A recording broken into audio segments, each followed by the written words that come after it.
ద్రాక్షారామంలో భీమేశ్వరుని, సత్యనారాయణ స్వామిని దర్శనం చేసుకున్న తర్వాత అయినవిల్లుకి బయలుదేరామండి. ఇంకా అయినవిల్లుకి జీపీఎస్ పెట్టుకొని ప్రయాణం చేస్తూనే ఉన్నామండి. మేము ద్రాక్షారామానికి వచ్చే ముందు తీసిన వీడియోస్ చూశారు కదండీ! అదేవిధంగా ద్రాక్షారామం నుండి ఇప్పుడు కోటిపల్లి సైడు వెళ్తున్నామండి. ఆ కనిపించే సీనరీస్ చూస్తూ వెళ్తుంటే అస్సలు మనకి అంతా మర్చిపోతామండి. వెళ్ళిన కొద్దీ ఇంకా ఏమి సీనరీస్ కనిపిస్తాయో అనే చూస్తుంటామండి.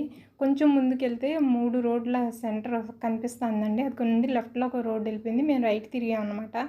ఈ రోడ్లో వెళ్తే కోటిపల్లి రేవు వస్తది అని చెప్పారండి. సో, అలా మేము చూసుకుంటూ వెళ్తున్నాం అనమాట. గోదావరి ఎక్కడ కనిపిస్తదా అని వెళ్తూనే ఉన్నాము. ఇంకెక్కడ మాకు గోదావరి కనిపించట్లేదు.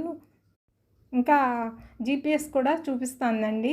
సో, మనకి కరెక్ట్‌గానే వెళ్తూనే ఉన్నామండి. అలా కనిపించిన సీనరీస్ అన్నీ ఎంజాయ్ చేసి ఇదిగోండి ఈలోపు గోదావరి కనిపించింది. జీపీఎస్‌లో బోట్ ఎక్కాలి, బోటు ద్వారా గోదావరి దాటాలని చూపించిందండి. అప్పుడు మాకు డౌట్ వచ్చిందనమాట. మాకు మా డ్రైవర్‌కి కూడా. నాకు తెలీదు కదా! కారు బోట్‌లో వెళ్ళిపోతుందని తెలీదండి. కారు దిగి డ్రైవర్ ఎళ్లి అడిగొచ్చాడండి తెలిసిన వాళ్ళని.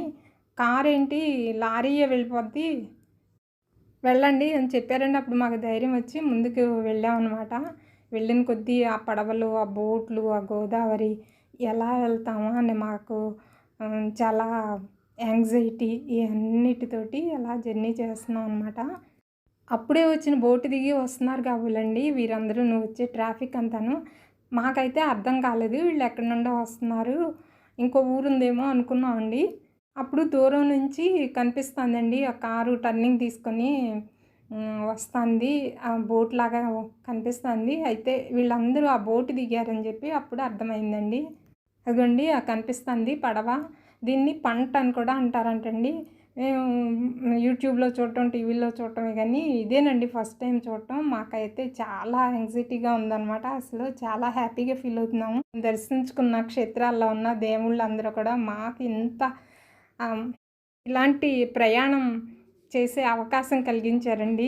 ఎప్పుడు గోదావరి నదిలో ఇలాంటి పడవ ప్రయాణాలు ఉంటాయని వినడమే గానీ అసలెప్పుడూ చూడలేదండి.